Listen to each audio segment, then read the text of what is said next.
Hey, what's up, guys? I'm Justin with FACTOR55. I'm here with my man Oscar. Howdy. And we're going to show you how to put a flat splicer, one of our splice-on flat foldable shackle mounts, onto the end of your winch line. Awesome. Pretty Looking forward to it. Yeah, let's unbox it, see what's in there. Awesome. Stickers. Yeah, the little instruction stuff that's going to go in there. So the instructions, do they go over what you're about to show us? Or is it more? It's more about more about use. More about use. Yeah, okay. Installation kind of needs to be done either like learning how to do some splicing stuff using our fast fit. It's extremely easy, or with the other rope companies. Yeah, absolutely. Yeah, so you order it. You can order it from a bunch of places on a rope already. Absolutely. Yeah, awesome. And I actually know how to splice this line. I've been making hammock suspension out of the real thin Amsteel stuff for a long time, and it actually works really well. And I love how this stuff goes together. It's super sweet. But yeah, that's a good looking piece, man. Match that new Gladiator. Yeah, that's. I almost want to put that next to it. I think that will match it almost perfectly. Nice gray. Cool. All right. Well, let's move the camera and take a look at it.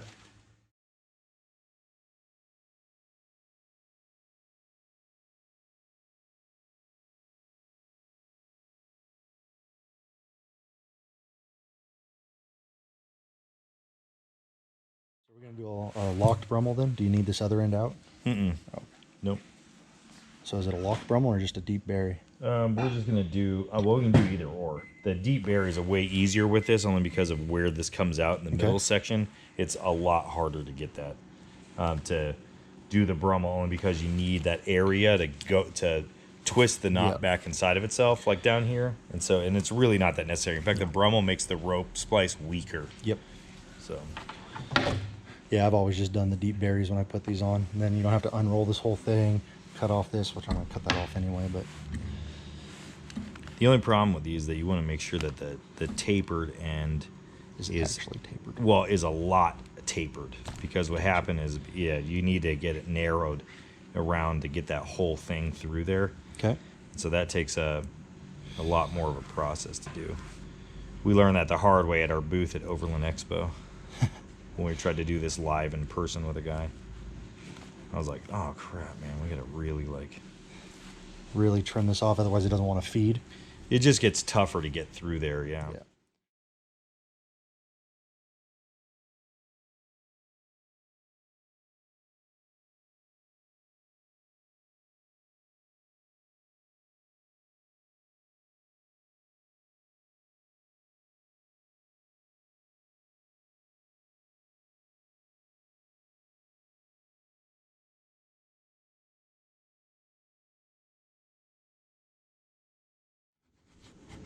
So you're just doing what, 4, 4, and then 2, or? Yeah, there's not really a science to that, as much as it's more about you just want to have the distance to get through here to feed through it. Okay. And then that will really helps pulling the rest of it through the body, because essentially the end of the rope will go through there. You know, it's sized to fit that way. You just want to make sure that as you get this started, then you can also get the final taper out.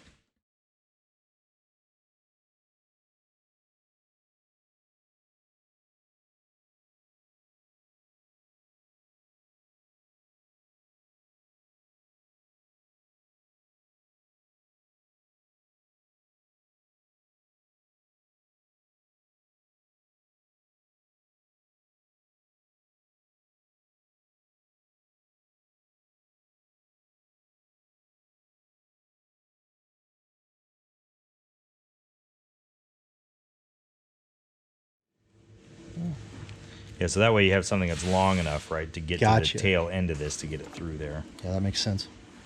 So that way you don't have to fight trying to get the ends. In fact, I'll put one more little piece on the end to help just get that started to go through that one.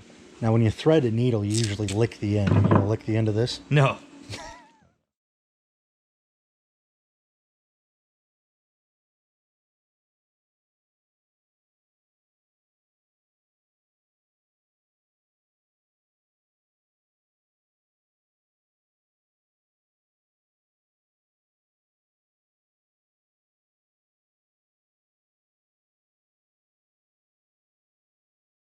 That's the trick, is just trying to get this thing to get around the bend, the curve there. But you only have to do this once. Yep.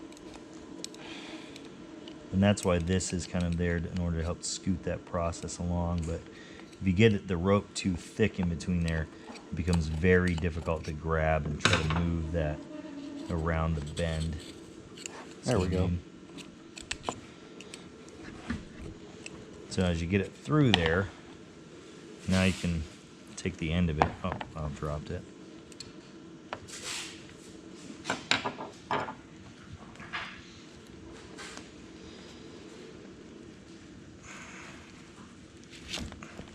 Yeah, I see what you mean by really difficult to get through there. So you see what I'm saying? If you get that, if you cut this enough though, and then you hold the tapered end, then you actually have something to get a hold of before this starts getting in there. Exactly. That's a good point. See how much he left before it got in there?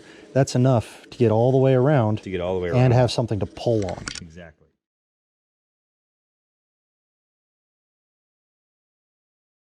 So then once we have that there, you know, then you can like look, then you take this and measure your bury length for how deep you want that to go.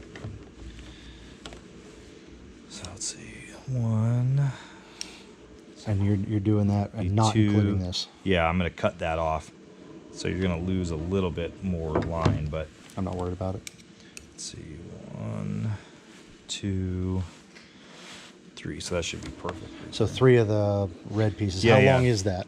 So it's 7 inches. 7 inches. Yeah, yeah. So you're looking at 21 inches of bury. 20 to 27 inches. Yeah, that's what it needs to be at. So then, from this point, you have like all of that you cut off to get through there. So you just cut that off, and then you can flare this out just to do a standard taper. Yeah.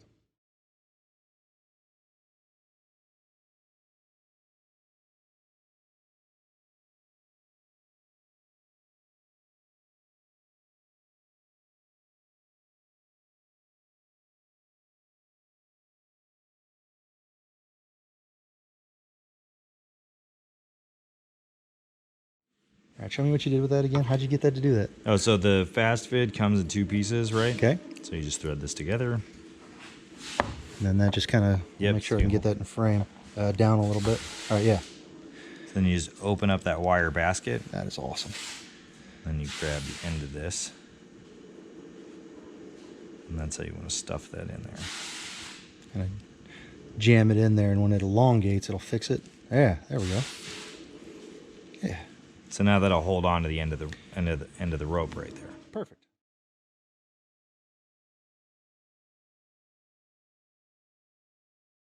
So what are you doing here? Just pushing right through the middle? Yep.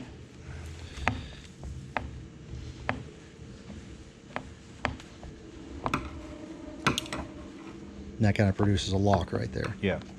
And then we'll go do that a couple of times. So how far do you give it between those? You just want to get it as close as possible. It doesn't actually really matter at all. It's the bury that matters. Because the bury is what causes the strength. Exactly. Because as this rope tightens, it squeezes on itself. That's correct. So just like how this is like a Chinese finger trap holding on to this, that's what the tail of the rope is doing on the inside of that. So this is just helping to kind of create like a lock stitch there. Yeah, and you see what he did. He kind of pulled that tight, so that way this fitting isn't sliding around at all. Exactly.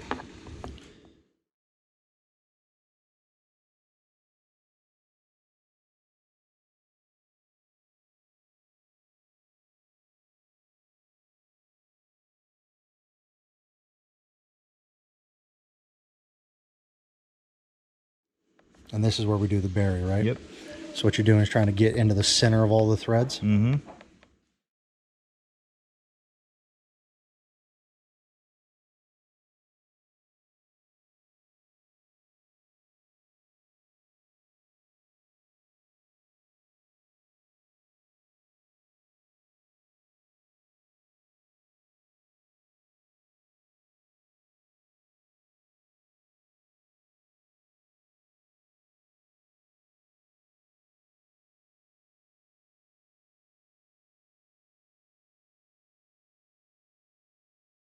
Bury it deep enough, right? You want to make sure that you have enough of this to get the tail end of the rope like into the inside of this thing. Yeah, because you don't have to go back and try to push back into it. Yep.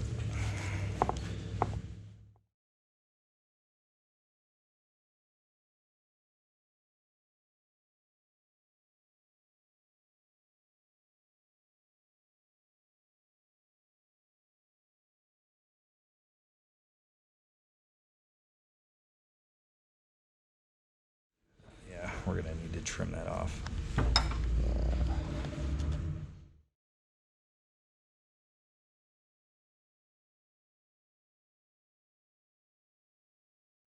You're splitting that up again just so it has a little bit of taper, so it's not like a thin. Yeah, and so now it's like a fat all at step, once. right? Yeah. So it comes in. So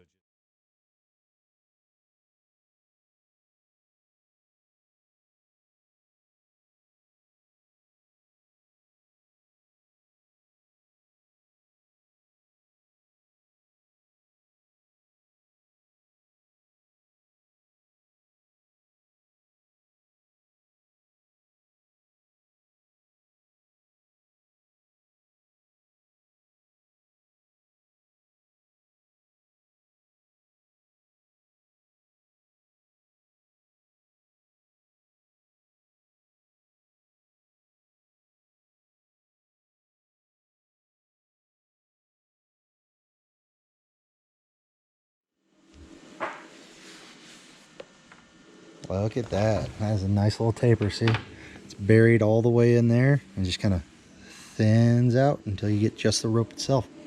That turned out great. And then that just pulls flat against the fairlead, right? yep, and then I'll just sit flat right up against there. Yeah.